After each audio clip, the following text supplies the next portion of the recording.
Accounting Chapter 17.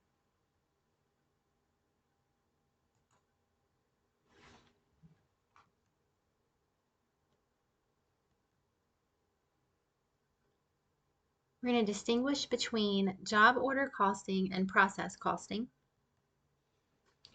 So how do manufacturing companies use job order costing systems? Product costs are accumulated in cost accounting systems. Knowing unit cost helps managers to set selling prices that can lead to profits.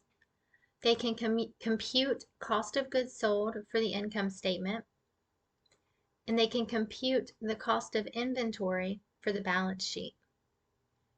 A manager's primary duties include planning and controlling. Cost accounting systems accumulate product cost information so that managers can measure how much it costs to produce each unit of product.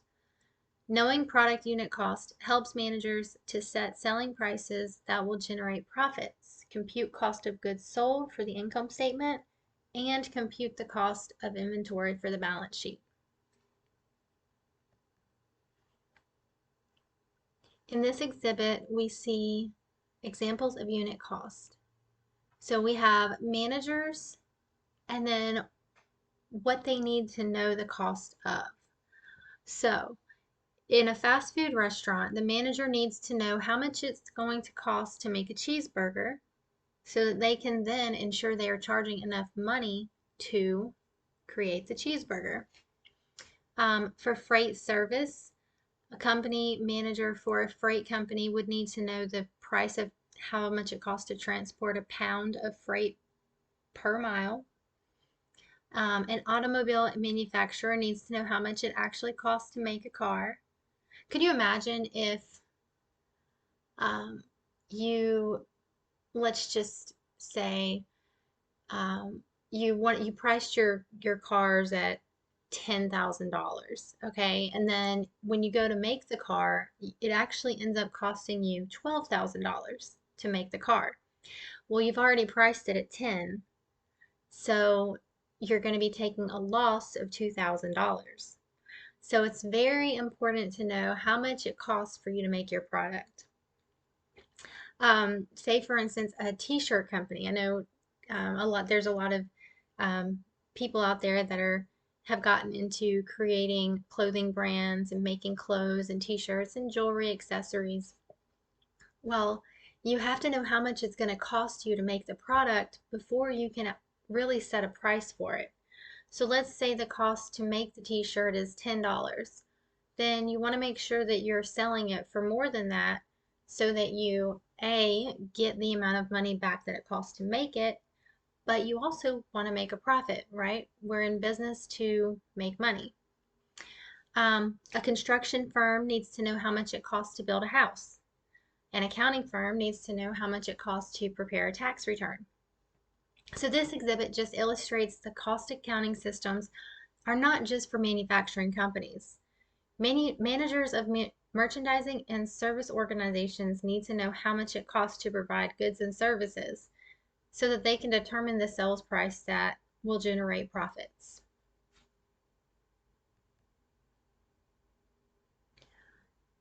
Now we look at job order costing. A job order costing system is an accounting system that accumulates cost by job. A job is the production of a unique product or specialized service.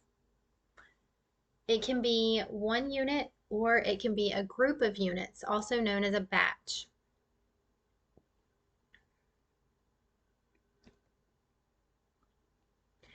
Process costing system is an accounting system that accumulates cost by process. It's used when companies manufacture identical units. There's two types of traditional cost accounting systems. There's job order costing and process costing. With process costing, it's used by businesses that manufacture large quantities of identical units. A product costing system accumulates the cost of each process needed in order to complete the product. Record material and labor cost in a job order costing system. So, how do materials and labor costs flow through the job order costing system? Companies use a job cost record to document the product cost for each job.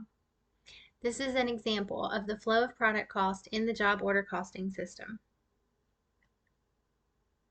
A job order costing system tracks cost as raw materials move from the storeroom to the production floor, where they're converted into finished products. A job cost record is a document that shows the direct materials, direct labor, manufacturing overhead cost for an individual job.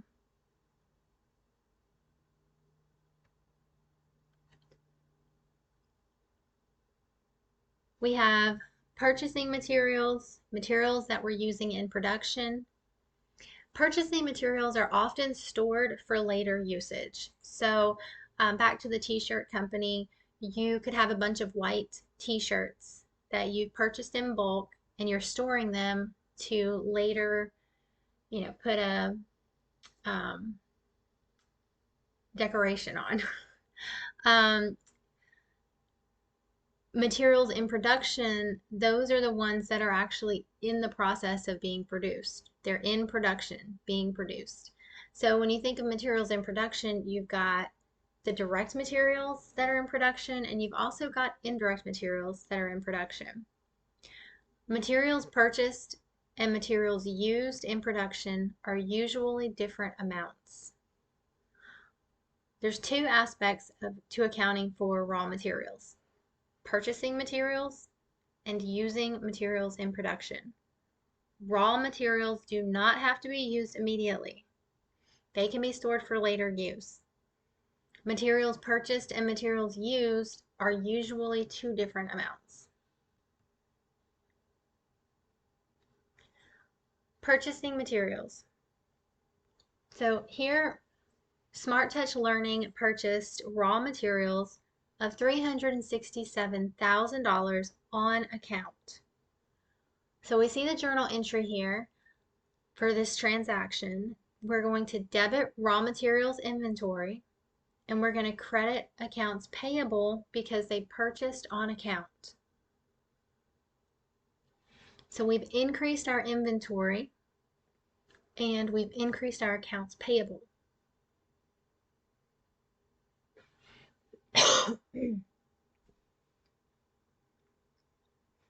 Smart Touch Learning purchased the raw materials of $367,000 on account.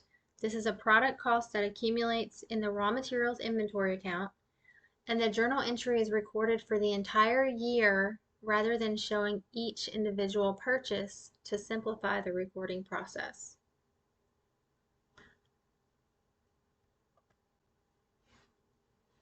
So here we have an example of the subsidiary ledger for raw materials. The raw materials subsidiary ledger includes a separate record for each type of material that Smart Learning uses to produce its tablets.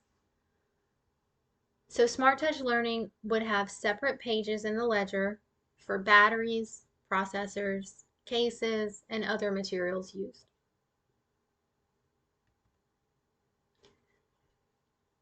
A materials requisition is a request to transfer materials to the production floor. When Smart Touch Learning started a job number 27, on January 14th, 2018, the production team requested materials for the job by filling out a materials requisition. A materials requisition is a request to transfer raw materials to the production floor.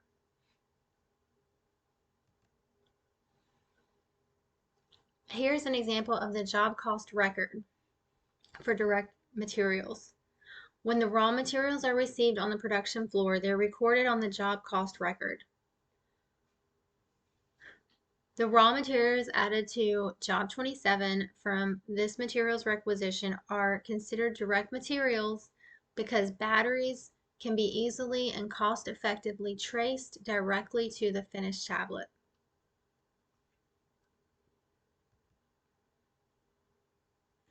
In this transaction, we have materials used. So we used direct materials costing $355,000, and indirect materials costing $17,000. The $17,000 in indirect materials are transferred from raw materials to work in process, and they go through the manufacturing overhead account. So we see here we've debited our work in process inventory account for the full $355,000. We're debiting our manufacturing overhead account for indirect materials for the $17,000, and we're crediting our raw materials inventory account for a total of $372,000.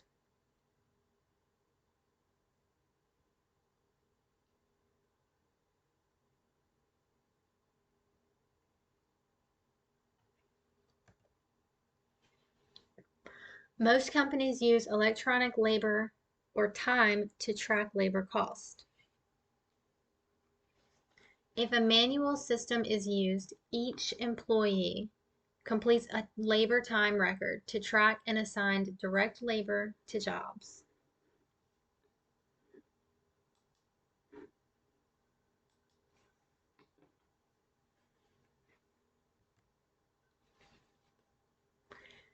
During 2018, Smart Touch Learning incurred total labor cost of $197,000, which $169,000 was direct labor and $28,000 was indirect labor.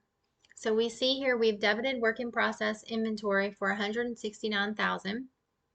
We've debited our manufacturing overhead for $28,000, and we're crediting our wages payable for $197,000. So recall that direct labor costs can be easily and cost effectively traced back to the finished product. Indirect labor cost cannot. Indirect labor consists of labor costs for employees working in the factory, but not directly on the products, including employees in supervision, maintenance, and janitorial positions.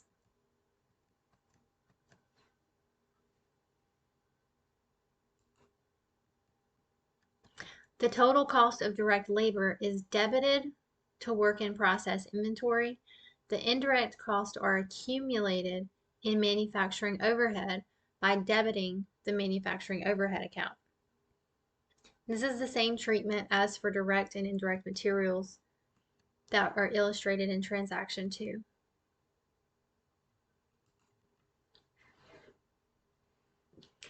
We're going to calculate the predetermined overhead allocation rate and allocate overhead cost. So how do overhead costs flow through the job order costing system? We have actual overhead costs incurred. So in addition to indirect materials and indirect labor, other overhead costs are incurred. For instance, you have depreciation, plant utilities, plant insurance, and property taxes. So with depreciation, we have depreciation on our manufacturing plant and equipment of $20,000, plant utilities of $7,000, plant insurance of $6,000, and plant property taxes incurred but not yet paid of $5,000. We have already accumulated the cost of indirect materials in transaction 2 and indirect labor in transaction 3, which went to the manufacturing overhead. In addition to indirect materials and indirect labor, Smart Touch Learning also incurred depreciation, utilities expense, insurance expense, and property taxes.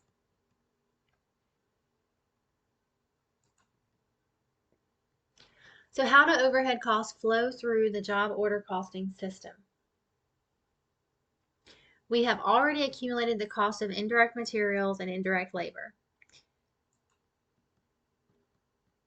We see here in this example, we have debited our manufacturing overhead and credited our accumulated depreciation to account for the depreciation. We've debited our manufacturing overhead and credited cash for that $7,000. Debit manufacturing overhead and credit prepaid insurance for the insurance fee, and debit manufacturing overhead and credit our property taxes payable because we have not yet paid them for the 5,000.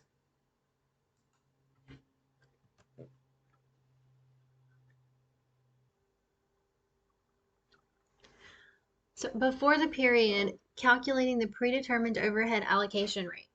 So actual manufacturing overhead costs are not known until the end of the period. Managers use a predetermined overhead allocation rate to allocate costs to jobs before the end of the period. So basically, we don't know until the end of the month what our power bill is going to be. But they're trying to budget what the power bill is going to be and where to allocate, various amounts of that bill at the beginning of the month. So managers use a predetermined overhead allocation rate to allocate costs to jobs before the end of the period. An allocation base links the overhead costs to jobs, and it's the primary cost driver causes an increase or decrease in the cost. The most accurate allocation of manufacturing overhead can be made only when total overhead costs are known, which is not until the end of the period. But managers can't wait until the end of the period to get their product cost information. So they have to use a predetermined overhead allocation rate, and they calculate that before the period begins. Companies use the predetermined overhead allocation rate to allocate estimated overhead cost to individual jobs. The predetermined overhead allocation rate is the estimated overhead cost per unit of the allocation base, calculated at the beginning of the accounting period. Total overhead cost divided by total estimated quantity of the overhead allocation base gives you your predetermined overhead. Total estimated overhead cost divided by total estimated quantity of overhead allocation base.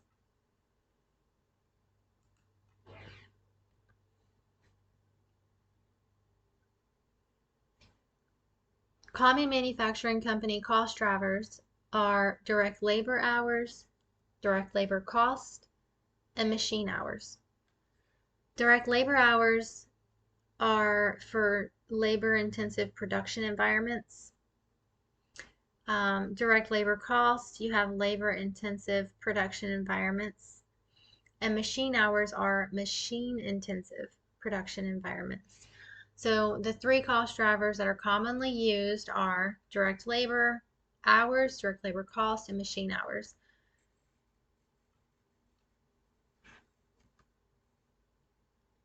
So here we have an example of a job cost record, and it shows the completed cost record for job 27, the actual direct material cost of $2,750, actual direct labor cost of $1,250, and allocated overhead of $500 are all recorded for job 27. As a result, the total cost to produce 15 tablets is $4,500, which gives a unit cost of $300 per tablet.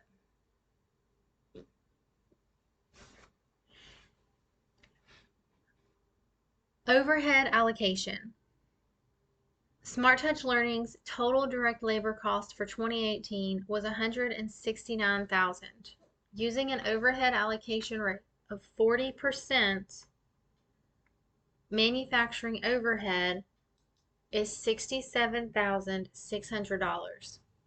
So we see here we've debited our work in process inventory account for the $67,600, and we're going to credit our manufacturing overhead account for the same amount.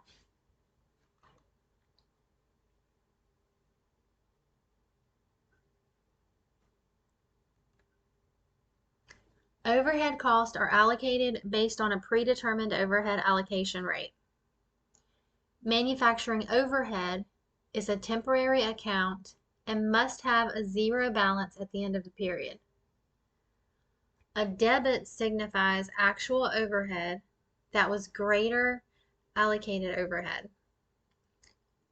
A credit signifies actual overhead that was less than the allocated overhead. So you'll have a debit if actual overhead is greater, and you'll have a credit if actual overhead is less.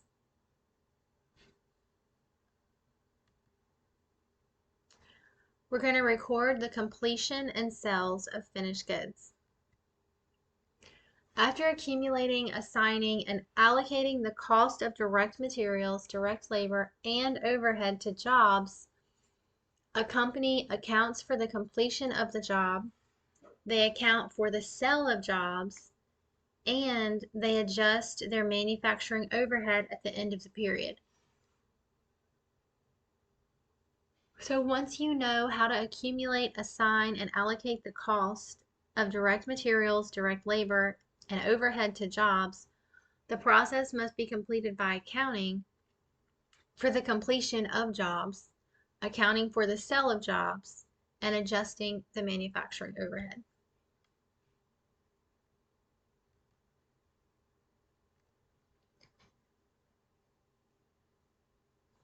So now we're looking at jobs completed.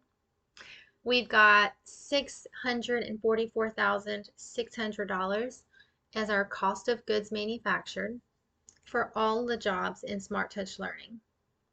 So we are debiting our finished goods inventory account for the total $644,600, and we're crediting our work in process inventory for the same amount.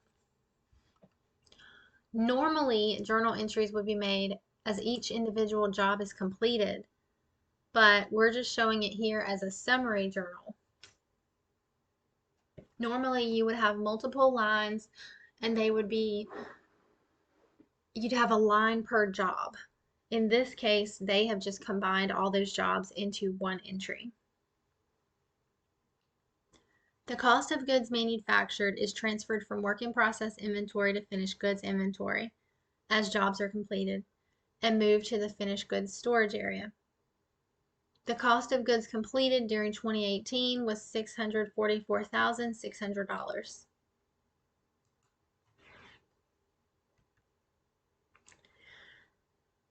Jobs sold. So sales on account were $1,200,000.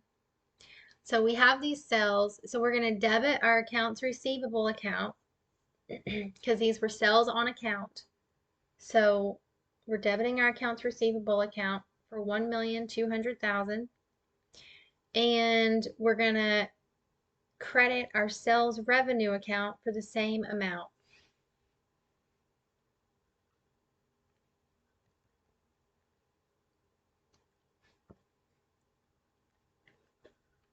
And now we have our cost of jobs sold. The cost of all jobs that Smart Touch Learning sold during 2018 was $584,600. So we're going to debit, we see the journal entry here, we're debiting our cost of goods sold, and we're crediting our finished goods inventory to show the cost of jobs sold. Debit cost of goods sold, credit finished goods inventory. The goods have been shipped to customers. We're assuming that Smart Touch Learning uses a perpetual inventory system. So the company must decrease their finished goods inventory account, and they need to increase their cost of goods sold account. So we are debiting cost of goods sold and crediting finished goods inventory.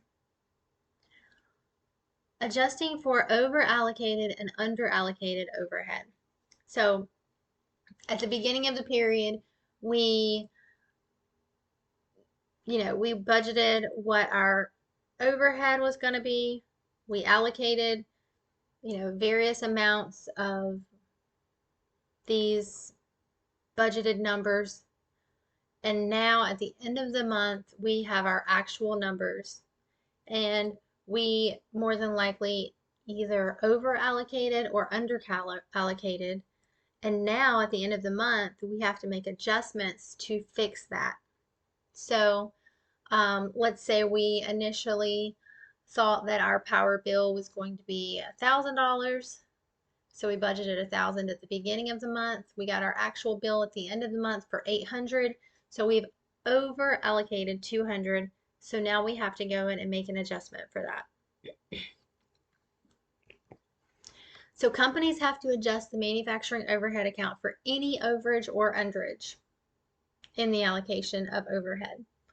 When you have underallocated overhead, this occurs when the actual manufacturing overhead costs are more than the allocated manufacturing overhead costs. And when we have overallocated, cost occurred when the actual manufacturing overhead costs are less than the allocated manufacturing overhead.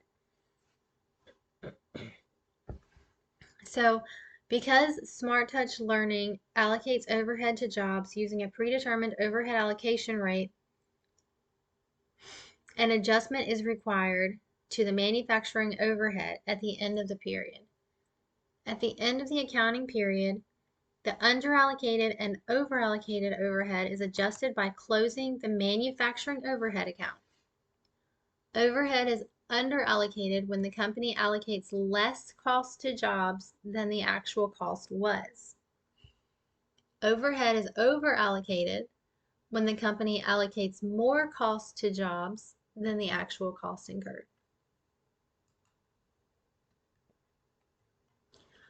Adjusting manufacturing overhead. So we see here we have a credit to manufacturing overhead for $15,400 in order to bring that account balance to zero. So we've debited our cost of goods sold and we're crediting our manufacturing overhead account to bring that balance to zero.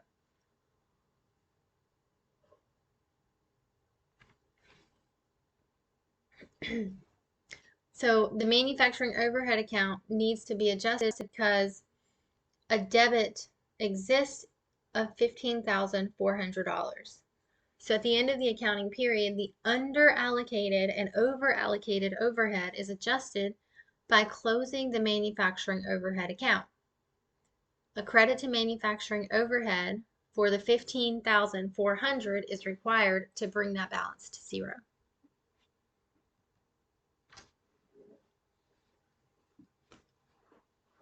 So we see here accounting for manufacturing overhead. We've got this diagram. If actual overhead costs were less than the allocated overhead costs, the manufacturing overhead is over allocated and the cost of goods sold is over costed.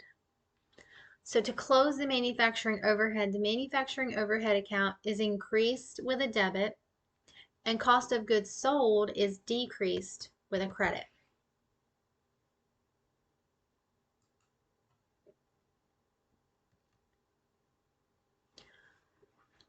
Summary of journal entries. So this is showing our journal entries. So we've got the date of the transaction, the account, and the explanation. The explanation, again, as a reminder, is what is going on? Why are we creating this journal entry?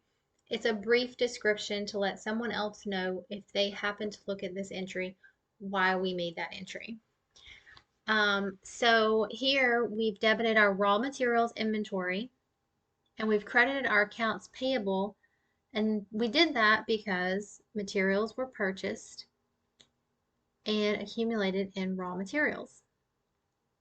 The next journal entry, we've debited work in process inventory, debited manufacturing overhead, and credited raw materials inventory. And we did this because we had materials that were unused, direct materials assigned to work in process, and indirect materials accumulated in our manufacturing overhead account. So as costs flow through the job order costing system, we go through a 4-step process of accumulating, assigning, allocating, and adjusting. Journal entries help to list out these transactions.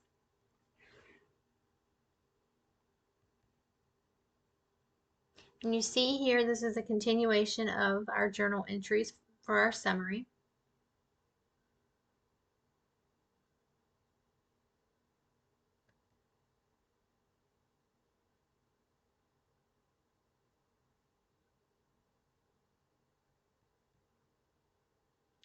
Those are good slides to reference. Here we're looking at our T accounts. So we've got our account for raw materials, work in process, finished goods, manufacturing overhead, cost of goods sold. And so you'll see here we've got our beginning balances listed, any transactions that took place within those accounts in the period that we're looking at, and then we're left with our ending balance of those accounts at the end. And you'll notice here we have closed out our manufacturing overhead account. We've made sure that we created that adjusting entry to bring that manufacturing overhead account to a zero balance.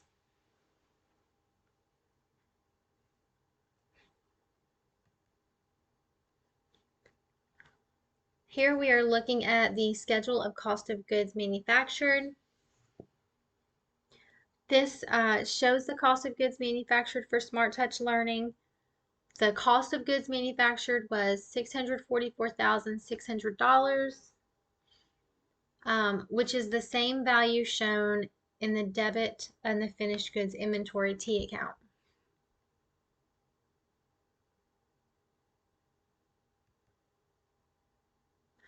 And then here we have the income statement. The income statement for the same period. And then notice on the income statement that the underallocated overhead is added in the cost of goods sold calculation so that the cost of goods sold on the income statement matches the amount on the T account. If overhead had been over allocated, the adjustment amount would have been subtracted.